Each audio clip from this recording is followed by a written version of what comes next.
এদিকে আসানসোলে অস্ত্রসহ আটক যুবক। উত্তর আসানসোলের বি ব্লক এলাকা থেকে আটক করা হলো সৌমিত্র তিওয়ারি নামে এক যুবককে। সৌমিত্র তিওয়ারি তাদের কর্মী বলে দাবি বিজেপির। আসানসোল উত্তর থানার কল্যাণপুর ফাঁড়িতে বিজেপি নেতার উপস্থিতিতে বিক্ষোভ।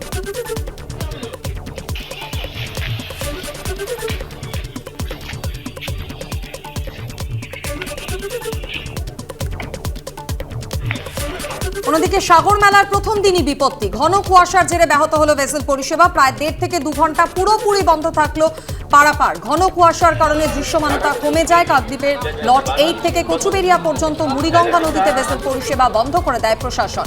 সকাল 8টা থেকে ভেসেল চলাচল শুরু হলেও এখনও তা অনিয়মিতই রয়েছে।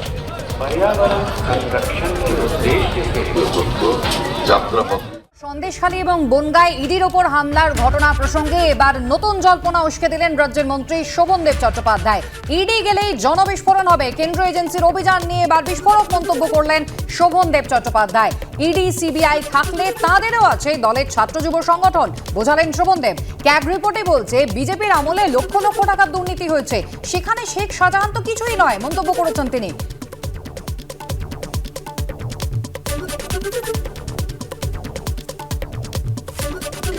ওদের আমাদের তৃণমূল যে স্বার্থ পরিষদ আছে, ওদের ইডি আছে।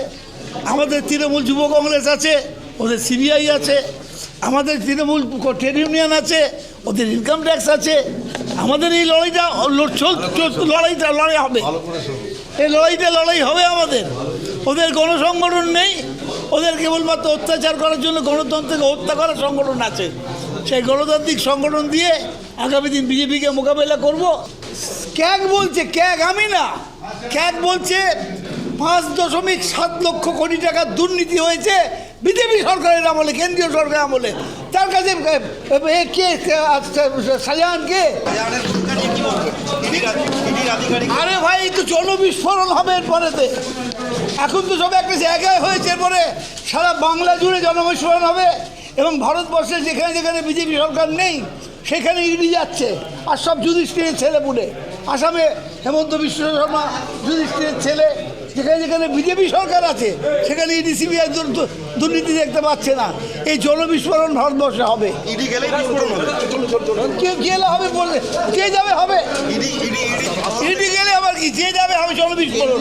বিজেপি নেতা সজল ঘোষ রয়েছেন আমাদের সঙ্গে টেলিফোন লাইনে। সজলবাবু, আপনি শোভনদেব চট্টোপাধ্যায়ের বক্তব্য শুনলেন। বিজেপি আমলে 5.7 লক্ষ কোটি টাকার দুর্নীতি হয়েছে এবং সবই একেবারে বিজেপি শাসিত যে রাজ্যগুলো রয়েছে তারা কি সব যুধিষ্ঠিরের ছেলেপুলে? সেখানে তো কোথাও এজেন্সি যায় না। এ রাজ্যে একেবারে পূর্ব পরিকল্পিতভাবে এজেন্সি আসছে এবং বিজেপির হাতে সিবিআই ইডি থাকলে, তাদের হাতে আইটি থাকলে, এখানেও কিন্তু ছাত্র সংগঠন, ছাত্র যুব সংগঠন রয়েছে। শুধু তাই নয়, তৃণমূলের ট্রেড ইউনিয়নও আছে। না, আসলে উনি যেটা বলতে চাইলেন যে ছাত্র যুবকে লেলিয়ে দেওয়া হবে, যেরকম ভাবে এর আগের দিন লেলিয়ে দিয়েছে, জনবিস্ফোরণ হবে। এটা তো একরকম, এটাতে মামলা হওয়া উচিত, যে এটাতে প্র্যাকটিক্যালি উনি ইডি সিবিআই বা যে অন্য সংস্থাগুলোকে তিনি থ্রেট করছেন। একজন মন্ত্রীর মুখের যদি এই ভাষা হয়, শুধু শাহজাহানকে দোষ দিয়ে কি লাভ? শুধু শাহজাহানের মতন অশিক্ষিত গাওয়ার যাদেরকে তৈরি করা হয়েছে, কখনো সিপিএম আর কখনো তৃণমূল যাদের ব্যবহার করেছে ভোট মেশিনারি যন্ত্র হিসেবে, তাদেরকে দোষ দিয়ে কি লাভ? আমরা ভাবতাম বা মানে তৃণমূলের ভেতরে যে কটা ভদ্রলোক আছে ভাবতাম শোভনবাবুকে তাদের একজন ভাবতাম। কিন্তু যত দিন যাচ্ছে এদের মুখোশগুলো এরা নিজেরাই খুলে ফেলছে।